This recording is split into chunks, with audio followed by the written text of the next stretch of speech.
But here's the catch.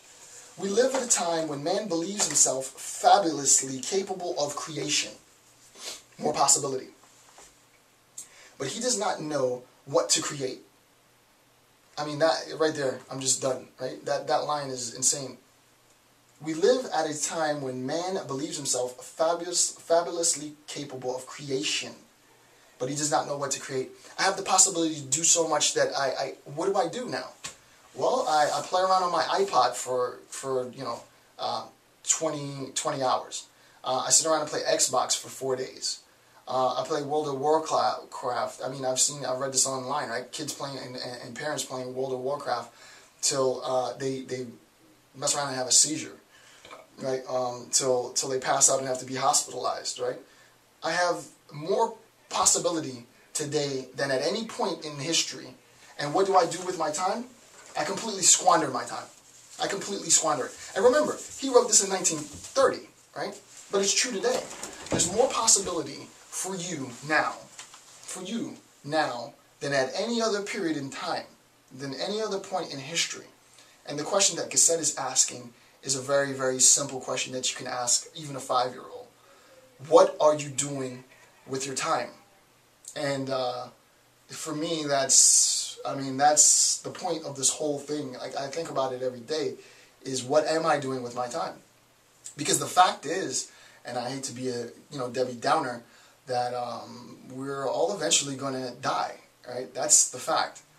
And when you're on your deathbed, what do you want to have done with your time, right? We have the ability to create, but none create. So let me read this passage. He says, we live at a time when man believes himself fabulously capable of creation, but he does not know what to create. Lord of all things, he is not Lord of himself. He feels lost amid his own abundance. I'm lost in my own abundance. And the idea that comes to mind is the series my wife and I watch from time to time on A&E called Hoarders, right? And someone will be entombed in their own house.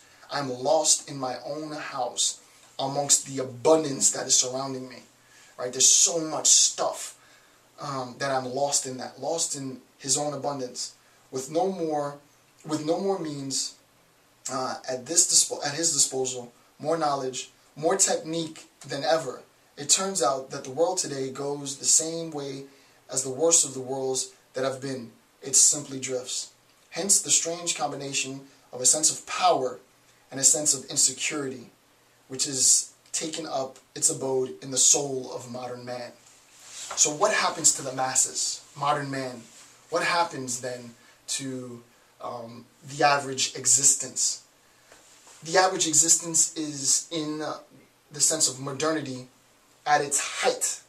Many, many, many things have been actualized, but the possibility is so much broader.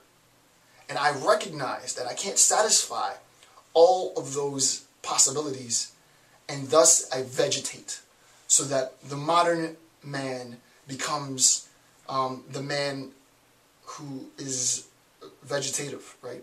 The individual who occupies his time with meaninglessness, right? And as this time is being occupied, we age.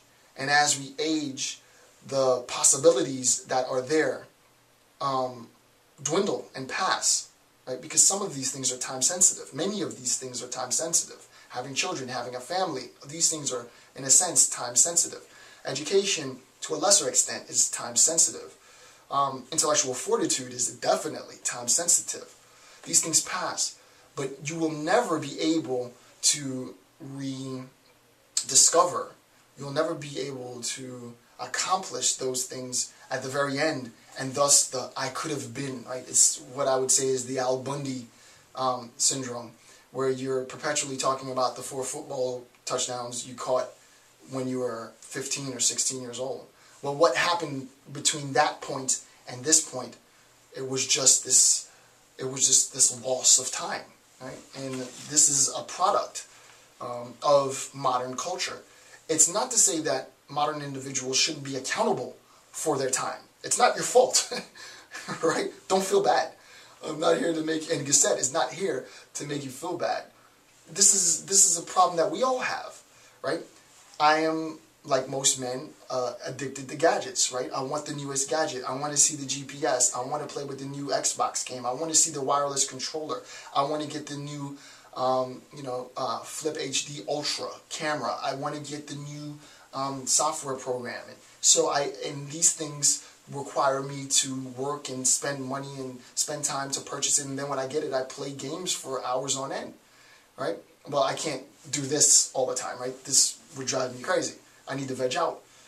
So I try to find a balance. And that's what it's really about, is finding a balance, right? A balance between dumbing down, whatever it is you do to dumb down, and challenging yourself physically, mentally, spiritually, if you have a spiritual. And it doesn't have to be religious, right? And this is now more me than Gasset. This is more an application of Gasset that I do day to day, is I think about that sort of threefold approach to the human body, right? And this is as old as Plato, right? Mind, body, soul. And for Plato, it wasn't soul in the religious connotation, because he's obviously pre-Christ, right? It's suke. It's more of this relationship to others. What have I done today physically to better myself? What have I done today intellectually to better myself? What have I done today spiritually to better myself? After I check off physical, spiritual, mental, then it's time for Xbox. that's how I do it, right? And then it's time to get stupid. But I think what's important is to recognize the power of what Gasset's saying, right? It's for me, it's life changing. It might not be life changing for you, but I'm going to share it. I'm going to use my time so that hopefully the effects that it's had on me in my life, it can somehow have the same effect on you, because this was amazing for me.